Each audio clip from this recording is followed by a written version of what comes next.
வணக்கம், welcome to சாமி spoken English. இந்த வீடியோவில் நாம் டெய்லி யூஸ் சென்டென்சஸ் பார்க்க போகிறோம்.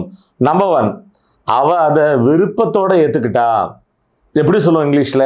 She willingly accepted it. She willingly accepted it.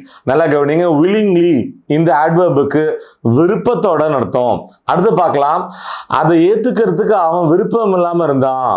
He was unwilling to accept it. He was unwilling to accept it. இது ஏத்துக்கிறதுக்கு உனக்கு விருப்பமா?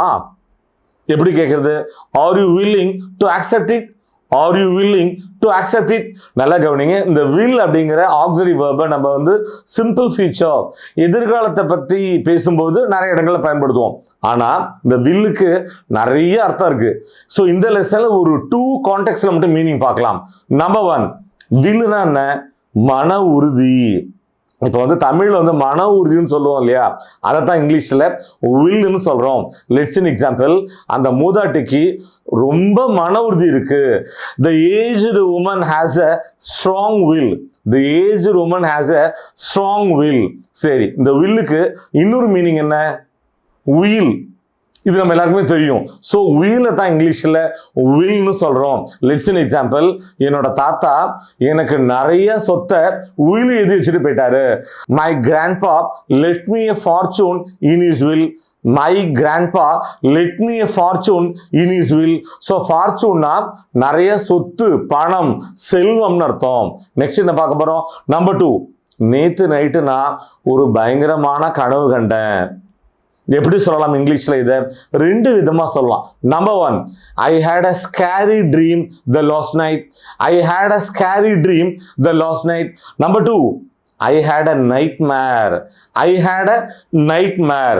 சரி, அடுத்து பார்க்கலாம், அது உண்மையிலே நடந்ததா இல்லை நான் ஏதாவது கனவு கண்டேனா? கேட்போம்ல, நம்ப முடியாத செயல்கள் ஏதாவது நடக்க போகுது. எப்படி கேட்குது இங்கிலீஷ்ல? Did it really happen or did it dream it? Did it really happen or did it dream it? அடுத்து பார்க்க போறோம். கவலைப்படாத, உன்னோட கனவு நனவாகும். ஒருத்தவங்க ஹார்ட் ஒர்க் பண்ணிட்டு இருப்பாங்க, நடுவுலயே அவங்களுக்கு சந்தேகம் வந்துடும், நாம ஜெயிப்போமா மாட்டோமான்னு. அப்ப நாம அவங்களை என்கரேஜ் பண்றதுக்காக இதை சொல்லுவோம். என்ன சொல்லுவோம்? கவலைப்படாத, உன்னோட கனவு நனவாகும். Don't worry, your dream will become a reality.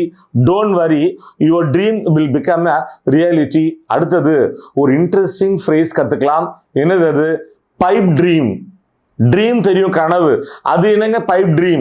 Pipe ட்ரீம்னா எவ்வளவுதான் முயற்சி பண்ணாலும் அதாவது சாதிக்கவே முடியாத ஒரு விஷயத்த, நடக்காத ஒரு விஷயத்த பைப் ட்ரீம்னு சொல்றோம். லெட்ஸ் இன் எக்ஸாம்பிள், நீ எவ்வளவுதான் தலைகை நின்னாலும் அதை உன்னால சாதிக்க முடியாது. அது ஒரு நிறைவேறாத கனவா நினைச்சிட்டு விட்டுரு. It is just a pipe dream, leave it. It is just a pipe dream, leave it. Next பார்க்க போறோம். நம்பர் 3, நான் வெளியில இருந்தேன். எப்படி சொல்லலாம் இங்கிலீஷ்ல? I was out side. I was out side. வெளியில கும் இருட்டா இருக்கு. இருட்டா இருக்கும், ரொம்ப இருட்டா இருந்தா கும் இருட்டா இருக்குன்னு சொல்லுவோம் இல்லையா? அது எப்படி சொல்லுவோம் இங்கிலீஷ்ல? It was pitch dark outside. It was pitch dark outside. நல்லா கவனிங்க, பிச் டார்க் அப்படின்னா கும்மிருட்டுன்னு அர்த்தம். வெளியில ரொம்ப குளிரா இருந்தது. வெளியில ரொம்ப குளிரா இருந்தது. எப்படி சொல்றது? It was so cold outside. It was so cold outside. அடுத்து பாருங்க, நாம ஒரு வேர்பு கத்துக்க போறோம். என்னது? பீப். பிஇபி. பீப்புனா ஒரு சின்ன ஒரு ஓட்ட வழியா திருட்டுத்தனமா மறைஞ்சிருந்து எட்டி பார்க்கறத பீப்பிங்னு சொல்றோம். Okay, let's see 2 examples. நீ எதை எட்டி பார்த்துட்டு இருக்க? What are you peeping? What are you peeping? நீ ஏன் எட்டி பார்த்துட்டு இருக்க? Why are you peeping? Why are you peeping? Next பார்க்க போறோம். நம்பர் 4, அவரு மறந்துட்டாரா? அவரு மறந்துட்டாரா? எப்படி கேட்கறது? இந்த வாக்கியம் எஸ் ஆர் நோ டைப்ல இருக்கு, பிரசன்ட் பெர்ஃபெக்ட்ல இருக்கு. Has he forgotten? Has he forgotten? அவரு அடிக்கடி மறக்கிறாரா? Does he forget often? Does he forget often? Next பார்க்க போறோம்.